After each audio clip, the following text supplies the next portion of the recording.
आप सभी प्यारे बच्चों को प्यार भरा नमस्कार।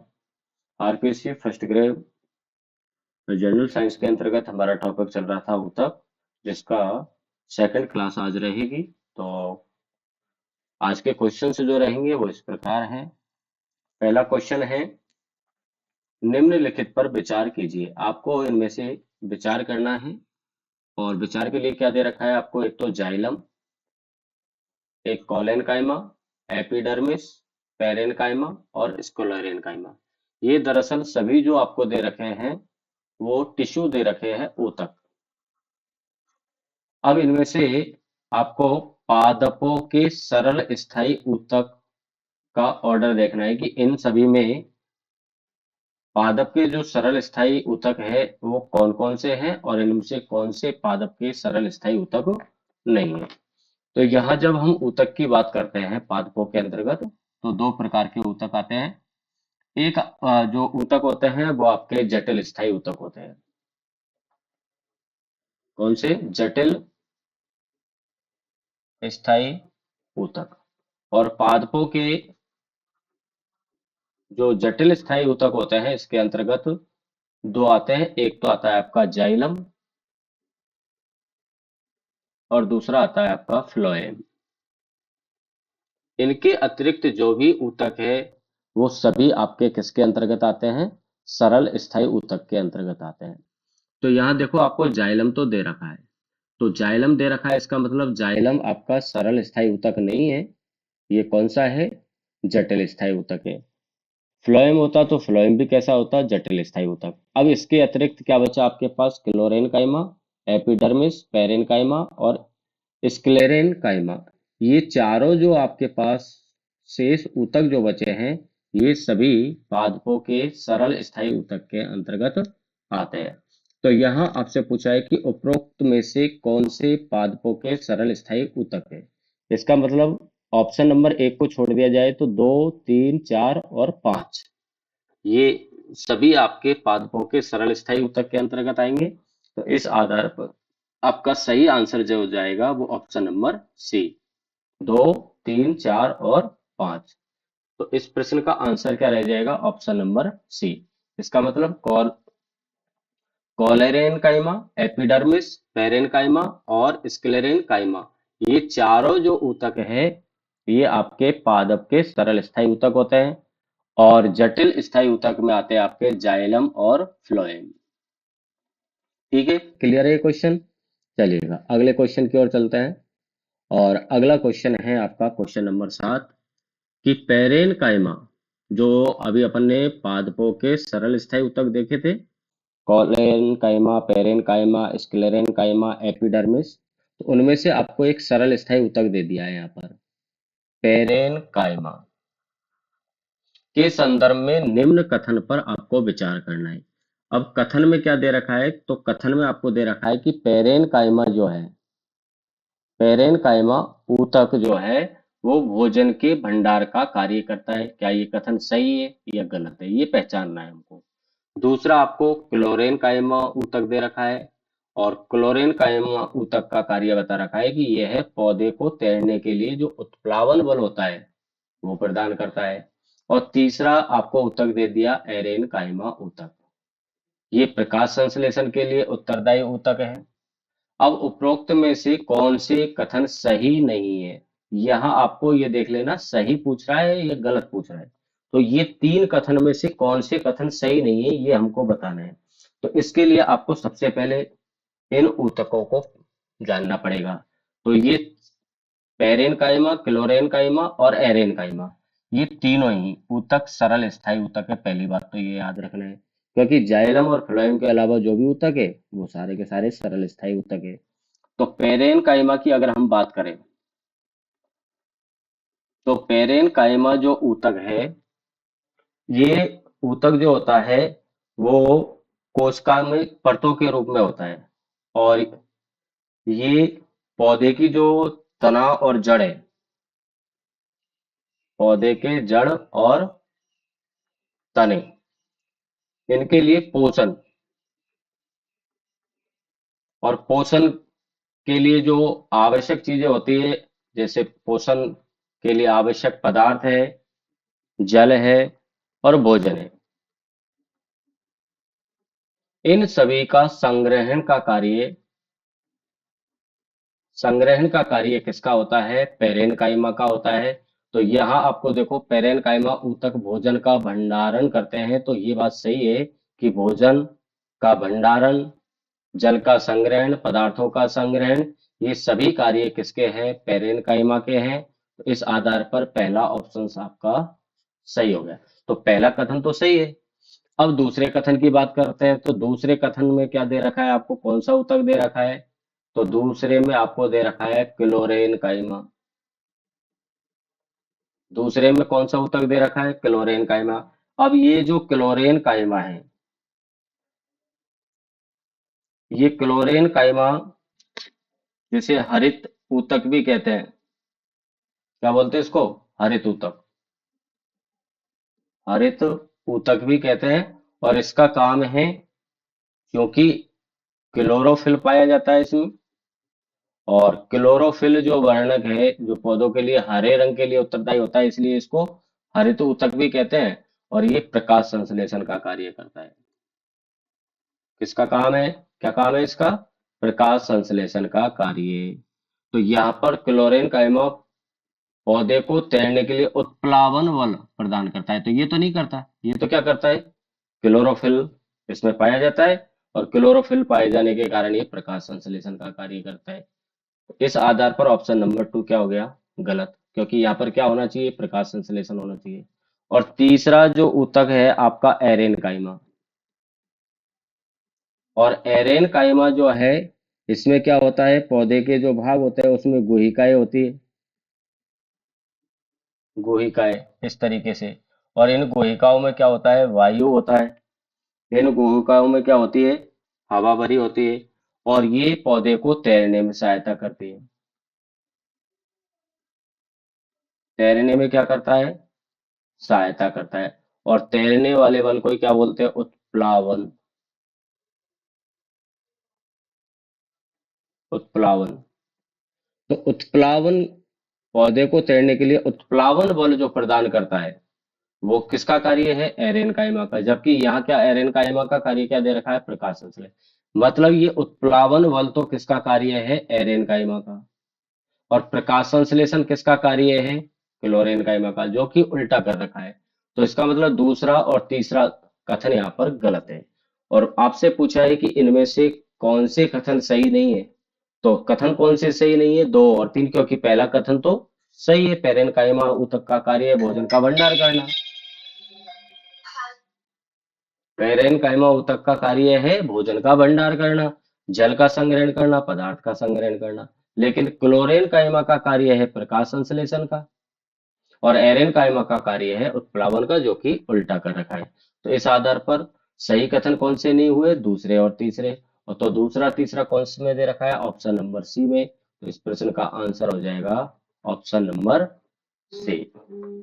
ये हमारा क्वेश्चन नंबर 7 यहाँ पर कंप्लीट होता है। अगले क्वेश्चन की ओर चलते हैं, क्वेश्चन नंबर 8। अब क्वेश्चन नंबर जो 8 है आपको, वो क्वेश्चन नंबर 8 में क्या दे रखा है कि पौधों में सरल स्थायी ऊतक, पौधों में जो सरल स्थायी ऊतक है, उसके संदर्भ में आपको निम्न कथन पर विचार करना है। तो सरल स्थायी ऊतक के संदर्भ में आपको विचार करना है। तो अगर हमारे विचार की बात आती है यहाँ पर, तो यहाँ पर पहला कथन क्या दे रखा है? तो पहला कथन आपको दे रखा है यहाँ पर, पौधे में लचीलापन स्क्लेरेन काइमा के कारण होता है। जो पौधे में लचीलापन होता है वो किसके कारण बता रखा है? स्क्लेरेन काइमा। और कॉलेन काइमा पौधों को कठोरता के लिए उत्तरदायी ऊतक होता है। तो यहाँ पर इन दोनों के कारण देखने पड़ेंगे। तो देखो, स्क्लोरेन काइमा जो है ना, स्क्लेरेन काइमा तो दरअसल आपका पौधे को कठोरता प्रदान करता है। स्क्लेरेन काइमा का गुण क्या है? पौधे को कठोरता प्रदान करना। और जो आपका कॉलेन काइमा है,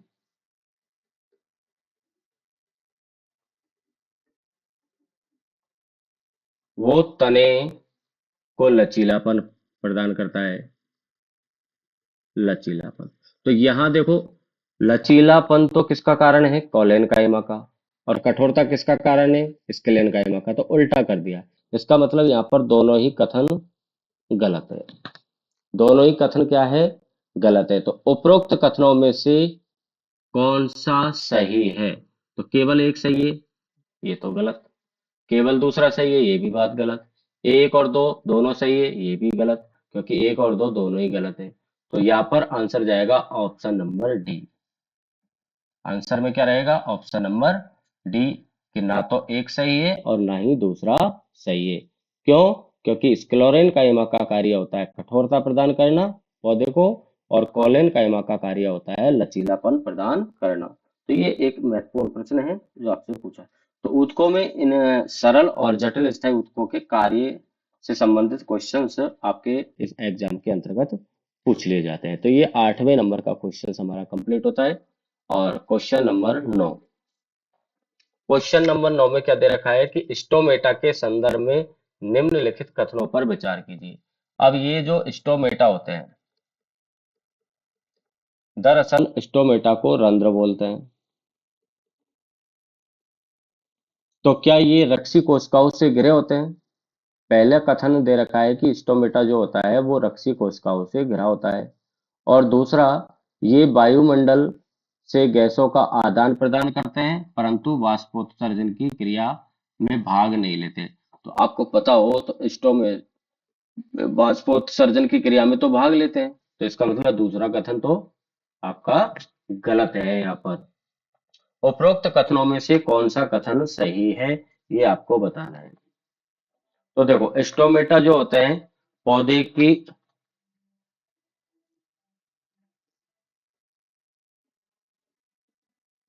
इसमें एपिडर्मिस भाग होता है, कौन सा, एपिडर्मिस, और एपिडर्मिस भाग में ये उपस्थित होते हैं स्टोमेटा, और इनको वृक्कनुमा दो संरचनाएं घेरे रहती है। वृक्क जैसे किडनी होती है ना, इस तरीके की किडनी के आकार वाली संरचनाएं इनको घेरे रहती है। जो स्टोमेटा रंध्र होता है उसको किडनी जो हमारी होती है उसके अनुरूप यहाँ पर इसको घेरे रही होती है, जो इसको क्या करती है, रक्षा प्रदान करती है। इन्हीं को बोलते हैं रक्षी कोशिकाएं। कौन सी कोशिकाएं बोलते हैं इनको, रक्षी कोशिकाएं बोलते हैं। तो यहाँ पहला कथन तो सही हो गया कि स्टोमेटा जो है ये रक्षी कोशिकाओं से घिरे होते हैं। रंध्र जो होते हैं तो इसका जो एपिडर्मिस भाग होता है, एपिडर्मिस भाग पर वृक्क आकार की संरचनाएं इनको घेरे हुए रखती है, जिनको हम रक्षी कोशिकाएं कहते हैं। तो रक्षी कोशिकाओं से घिरे होते हैं। दूसरा, ये वायुमंडल से गैसों का आदान प्रदान तो करते हैं, यहां तक बात तो सही है कि गैसों का आदान प्रदान किसके द्वारा होता है, स्टोमेटा के द्वारा होता है। लेकिन यहाँ ये गलती हो गई कि वाष्पोत्सर्जन की क्रिया में भाग नहीं लेते, जबकि ये वाष्पोत्सर्जन की क्रिया में क्या करते हैं, भाग लेते हैं। और आपको दे रखा है नहीं लेते, इसलिए ये कथन नंबर 2 आपका क्या हो गया, गलत। अब आपको सही का चुनाव करना है, तो सही का चुनाव करना है, इसका मतलब आपका सीधा सीधा आंसर कौन सा हो जाएगा, ऑप्शन नंबर 1, कि पहला जो कथन है वो आपका एकदम सही है। तो स्टोमेटा के बारे में ये जानकारी हमको याद रखनी है कि स्टोमेटा में जो एपिडर्मिस भाग होता है वो वृक्कनुमा आकार की संरचनाओं से घिरा रहता है, जिन्हें रक्षी कोशिकाएं कहते हैं। तो रक्षी कोशिकाओं से घिरा हुआ होता है, वायुमंडल से गैसों का आदान प्रदान का कार्य करता है, और साथ के साथ वाष्पोत्सर्जन की क्रिया में भी ये स्टोमेटा भाग लेते हैं। अगले क्वेश्चन की ओर चलते हैं, क्वेश्चन नंबर 10। क्वेश्चन नंबर 10 को देखिएगा, निम्नलिखित विशेषताओं पर विचार कीजिए। आपको इनमें से विशेषताओं पर विचार करना है। विचार क्या करना है कि यह पौधे की बाह्य सतह पर प्राय एक मोम जैसी जल प्रतिरोधी, मोम के समान जल प्रतिरोधी मतलब जल से प्रतिरोध करने वाली परत बनाती है। यह पौधे की सबसे बाहरी परत है, पौधे की क्या है, सबसे बाहरी परत, और पौधे के सभी भागों की ये रक्षा का कार्य करती है। उपरोक्त में से निम्नलिखित विशेषताओं में से किस कोशिका समूह की है। अब ये जो आपको विशेषताएं दे रखी है, तो ये आपको बताना है कि ये जो आपको भाग दे रखे हैं, इनमें से किसकी ये विशेषताएं बताई गई है। तो देखो, यहाँ जो कोशिकाओं का सबसे बाहरी भाग होता है, वो होता है एपिडर्मिस। एपिडर्मिस पौधे का क्या होता है, सबसे बाहरी परत है। एपिडर्मिस पौधे का सबसे बाहरी परत होती है, और ये बाहरी परत इसको संपूर्ण रूप से ढकी हुई रहती है, इसलिए ये पौधे के सभी भागों की रक्षा करती है। तो देखो, पौधे की सबसे बाहरी परत होती है, ये एकदम सही। सभी भागों की रक्षा करती है, ये भी बात सही है। मरुस्थलीय शुष्क पौधों के स्थान पर ये क्या होती है, मोटी हो सकती है। और ये मोम और जल प्रतिरोधी परत का निर्माण भी करती है। मोम और जलरोधी जो परत है ना, ये मोम और जलरोधी परत का ये निर्माण करती है कौन, एपिडर्मिस। दरअसल ये तीनों विशेषताएं किसकी है, एपिडर्मिस की है। और ये जो एक मोम और जल प्रतिरोधी परत का जो निर्माण करती है, ये दरअसल क्यूटीन होता है। क्या होता है, क्यूटीन होता है, एक रासायनिक पदार्थ होता है जिसका इसके ऊपर लेप होता है। इससे क्या होता है, जल हानि नहीं होती, और बाहरी आक्रमण से रक्षा करती है, यांत्रिक आधार, यांत्रिक सुरक्षा प्रदान करती है, ऐसे बोल दीजिए आप। और परजीवी कवकों का प्रवेश नहीं होने देती है, परजीवी कवकों का प्रवेश नहीं होने देती है। तो ये पौधे की बाह्य सतह पर एक परत होती है जो मोम और जल प्रतिरोधी होती है, वो क्यूटीन की होती है, और इसका काम है जलानी को रोकना, यांत्रिक सुरक्षा प्रदान करना, परजीवी कवकों को प्रवेश होने से रोकना। और सबसे बाहरी परत होती है, और पौधों के सभी भागों को रक्षा करने का कार्य करती है। ये किसके कार्य हो गए, सभी विशेषताएं हो गई एपिडर्मिस की। तो यहाँ पर ये जो विशेषताएं दे रखी है, वो दरअसल एपिडर्मिस की दे रखी है। तो यहाँ पर आंसर हो गया ऑप्शन नंबर बी। इस प्रश्न का सही जो आंसर रहेगा वो क्या रहेगा, ऑप्शन नंबर बी रहेगा। चलिएगा अगले क्वेश्चन की ओर चलते हैं, क्वेश्चन नंबर 11। पौधे और वृक्षों के संदर्भ में, पौधे और वृक्षों के संदर्भ में निम्न कथन पर विचार करना है। जड़ों की एपिडर्मल कोशिकाएं पानी को सोखने का कार्य करती है। एपिडर्मल जो कोशिकाएं होती हैं, अ, जड़, पौधे की जो जड़ होती है, इस तरीके से शाखित होती, पतली पतली क्या होती है, इनमें शाखाएं होती है। तो इन शाखाओं में क्या होता है, बाल जैसी संरचनाएं होती है, और इसको बोलते हैं एपिडर्मल, एपिडर्मल सेल्स की बनी हुई होती है। और ये जो शाखाएं होती है, जो जड़ों पर पाई जाती है, ये अवशोषक सतह को बढ़ाने का कार्य करती है। ये ब्रांच के रूप में होती है ना, शाखाओं के रूप में। तो ये क्या करती है, अवशोषण,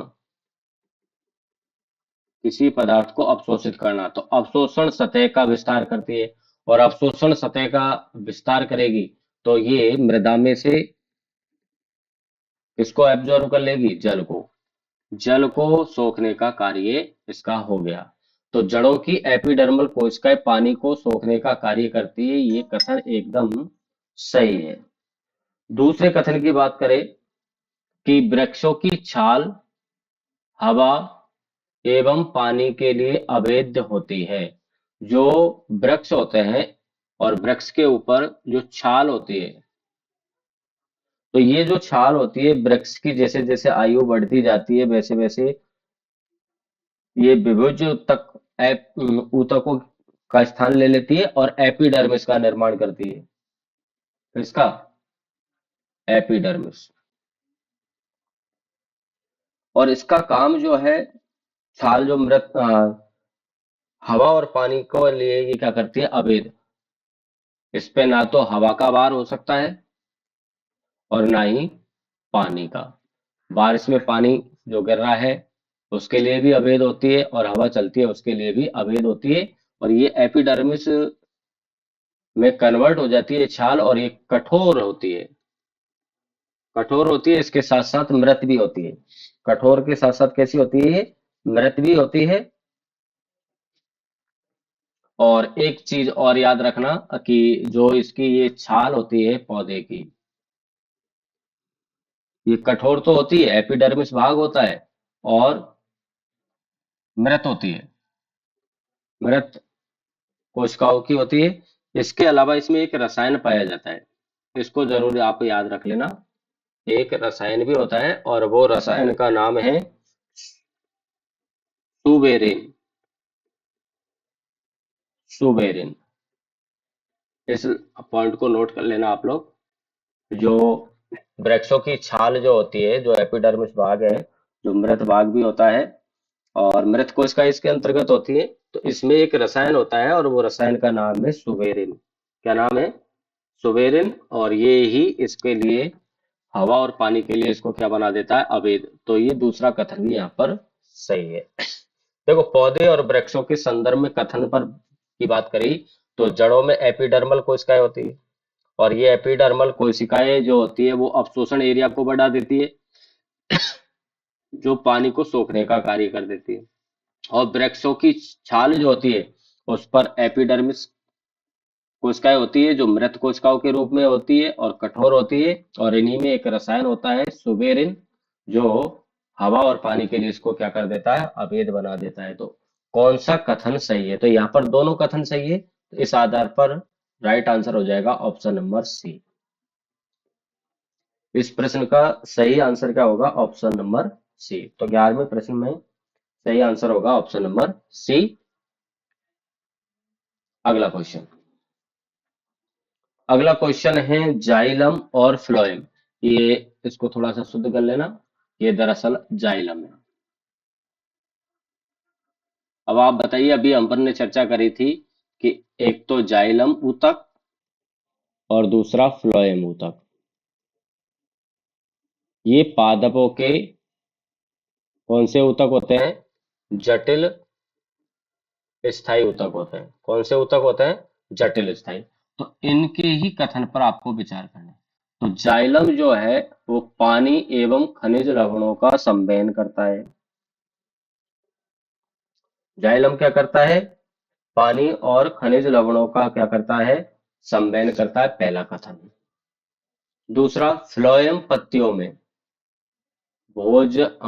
पत्तियों से भोजन को पौधे के विभिन्न भागों तक पहुंचाने का कार्य करता है। और तीसरा, जाइलम फ्लोएम के विपरीत पदार्थों की कोशिकाओं में दोनों दिशाओं में गति करा सकते हैं। जाइलम और फ्लोएम के विपरीत पदार्थों को, मतलब जाइलम के पदार्थ और फ्लोएम के पदार्थ को कोशिकाओं में दोनों दिशाओं में क्या गति करा सकते हैं क्या? तो ये तीन कथन आपको दे रखे हैं, और उपरोक्त कथनों में से आपको कौन सा सही नहीं है ये आपको यहाँ पर बताना है। तो देखो, जाइलम और फ्लोएम जो होते हैं वो जटिल स्थायी ऊतक होते हैं, और ये जटिल स्थायी ऊतक मिलकर के संवहन बंडल का निर्माण करते हैं। संवहन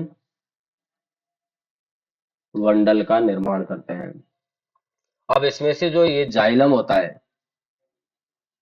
तो ये जाइलम का कार्य होता है पानी और खनिज लवणों के संवहन का। क्या कार्य होता है? पानी और खनिज लवणों के संवहन का कार्य किसका है? जाइलम का है। और फ्लोएम का कार्य क्या है? पत्तियों से भोजन को कहाँ तक? उसके पौधे के विभिन्न भागों तक पहुंचाने का काम तो किसका होता है? फ्लोएम का। और पानी और खनिज लवणों के संवहन का कार्य किसका होता है? जाइलम का। तो ये दोनों कथन तो यहाँ पर सही है। लेकिन तीसरा जो कथन दे रखा है, फ्लोएम और जाइलम जो होता है वो पदार्थों को कोशिकाओं के दोनों दिशाओं में गति करा सकता है, तो दोनों दिशाओं में ये गति नहीं करा सकता, इसलिए ये कथन क्या हो गया यहाँ पर? तीसरा कथन हो गया यहाँ पर गलत। तो यहाँ इस आधार पर इस प्रश्न का सही आंसर जो रहेगा वो ऑप्शन नंबर सी रहेगा। केवल तीसरा कथन सही नहीं है। Answer number C. भाई जाइलम का कार्य, मेन कार्य क्या होता है? पानी और खनिज लवण के संवहन का कार्य होता है। फ्लोएम का कार्य क्या होता है? पत्तियों से भोजन को पौधे के विभिन्न भागों तक पहुंचाने का ये कार्य करते हैं। तो इस आधार पर पहला और दूसरा कथन दोनों ही सही है, लेकिन तीसरा कथन बिल्कुल गलत है कि जाइलम और फ्लोएम के विपरीत पदार्थों को कोशिकाओं में दोनों दिशाओं में ये गति नहीं करा सकता है। अगला क्वेश्चन देखते हैं, क्वेश्चन नंबर 13। निम्नलिखित पर विचार कीजिए। एक तो आपको दे रखा है एपिथीलियमी ऊतक, दूसरा संयोजी ऊतक और तीसरा पेशीय ऊतक। उपरोक्त ऊतकों में से कौन से जंतु ऊतक के प्रकार हैं? आपको ये बताना है कि उपरोक्त में से जंतु ऊतक के प्रकार कौन से हैं। तो यहाँ देखिएगा,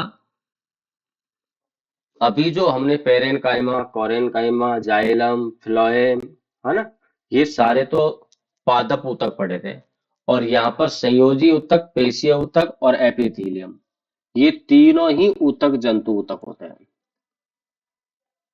तीनों ही कौन से ऊतक है? यहाँ पर जंतु ऊतक है। तो इस आधार पर इस प्रश्न का सही आंसर होगा ऑप्शन नंबर बी। एपिथीलियम, संयोजी और पेशीय तीनों ही कौन से ऊतक के अंतर्गत आते हैं? जंतु ऊतकों के अंतर्गत आते हैं। Question number 14। विभिन्न जंतु ऊतकों के संदर्भ में निम्नलिखित कथनों पर विचार करना है। एपिथीलियम ऊतक जंतु के शरीर को ढकने, बाह्य रक्षा करने का कार्य करता है। संयोजी ऊतक कोशिकाओं आपस में जुड़ी रहती है, संयोजी ऊतक में कोशिकाएं। और पेशीय ऊतक लंबी कोशिकाओं का बना होता है। तंत्रिका ऊतक न्यूरॉन का बना होता है। आपको बताना है कौन से कथन यहाँ पर सही है। तो देखो, यहाँ एक हिसाब देखें, सारे के सारे कथन एकदम सही है। पहली बात करें हम एपिथेलियम की, तो एपिथेलियम ऊतक का कार्य होता है जंतु के शरीर को ढकने का और बाह्य आघातों से उनकी रक्षा करने का कार्य जो है वो एपिथेलियम ऊतक का होता है। अब ये जो एपिथेलियम ऊतक है ना, एपिथेलियम ऊतक, इसका कार्य तो क्या हो गया? जंतु के शरीर को ढकना और बाह्य जो आघात है उनसे उनकी रक्षा करना, बाह्य कारकों से उनकी सुरक्षा प्रदान करने का काम करता है। लेकिन आकृति और कार्य के आधार पर इस एपिथेलियम ऊतक को, किसके आधार पर? एक तो आकृति और दूसरा कार्य के आधार पर इस एपिथेलियम ऊतक को सल्की, घनाकार, इसके अतिरिक्त स्तंभाकार, रोमीय तथा ग्रंथिल,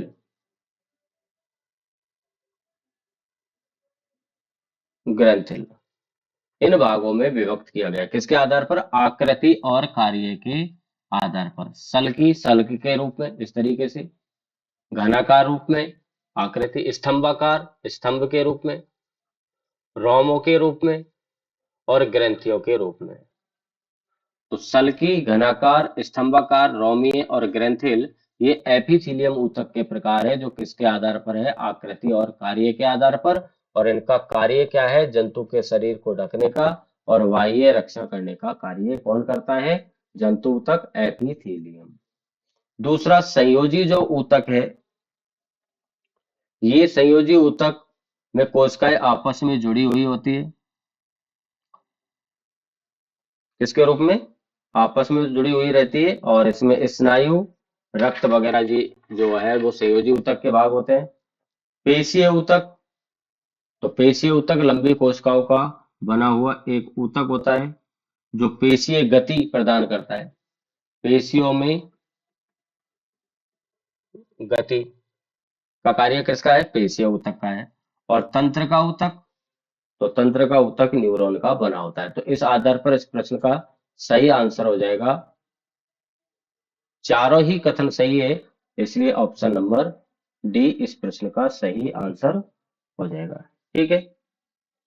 और इसका लास्ट क्वेश्चंस ऊतक वाले टॉपिक का 15 क्वेश्चंस आपके लिए महत्वपूर्ण क्वेश्चंस हो सकते हैं। रक्त के संदर्भ में निम्न पर आपको विचार करना है। अब रक्त एक संयोजी ऊतक है। पहला कथन दे रखा है कि क्या रक्त संयोजी ऊतक है। तो अभी हमने पढ़ा था कि रक्त एक संयोजी ऊतक होता है। संयोजी ऊतक का उदाहरण कौन है? रक्त है। रक्त क्या है? एक संयोजी ऊतक। तो पहला कथन सही है। दूसरा, लाल रुधिर कोशिकाएं आरबीसी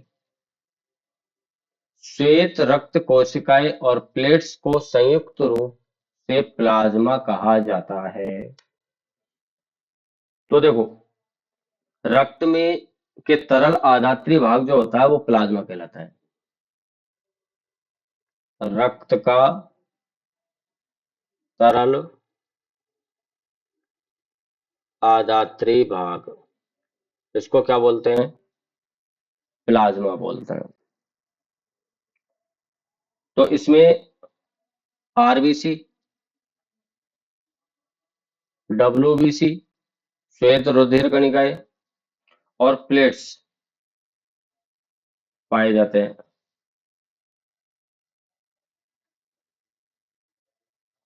तो लाल रुधिर कोशिकाएं, श्वेत रक्त कोशिकाएं, प्लेट्स को संयुक्त रूप से प्लाज्मा कहते हैं। तो ये तो गलत हो गया। रक्त का तरल आधात्री भाग क्या होता है? आपका प्लाज्मा होता है। उपरोक्त कथनों में से सही का चुनाव करना है आपको। किसका चुनाव करना है? सही का। तो पहला ऑप्शन सही है, दूसरा ऑप्शन गलत। तीसरा, प्लाज्मा में प्रोटीन, नमक, हार्मोन उपस्थित होते हैं। तो ये बात तो सही है। जो प्लाज्मा होता है उस प्लाज्मा में प्रोटीन, नमक और हार्मोन तीनों ही पाए जाते हैं। तो ये आपका तीसरा कथन भी सही है। तो पहला कथन सही है और तीसरा कथन सही है, दूसरा कथन गलत है। और आपसे सही कथन का चुनाव करना है। तो सही कथन हो गया 1 और 3, और 1 3 किस में दे रखा है? ऑप्शन नंबर बी में। तो इस प्रश्न का आंसर हो जाएगा ऑप्शन नंबर बी। तो ये थे हमारे ऊतक टिश्यू से संबंधित महत्वपूर्ण क्वेश्चंस। कल हम नए टॉपिक के साथ फिर आपसे मिलेंगे। Thank you so much.